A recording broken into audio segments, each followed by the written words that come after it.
Us.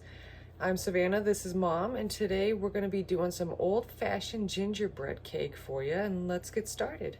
Hello everybody, so this is the book that Mom is using for her recipe today. Yeah, so this is our dry ingredients, and we're going to mix that separate, and then we're going to cream this sugar and shortening together.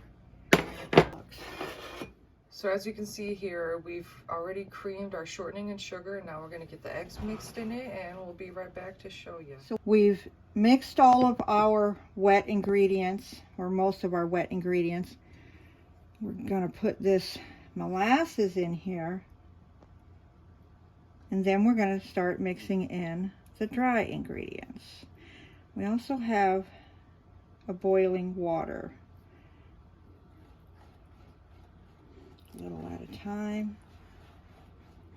We don't want scrambled eggs. Should have had my whisk down here. So our mix is all ready. We're going to put it in this. This is an 8x8 pan. It's more the size of what I use for my brownie pan, and hopefully this cooks okay in this size pan. We're going to get it in here. We're going to put it in the oven at 350 degrees for 35 to 45 minutes. And I'll time it and let you know how long it takes to cook in this electric oven. And I pulled it out right at 40 minutes, and it's perfectly done. I used this knife as I was out of toothpicks.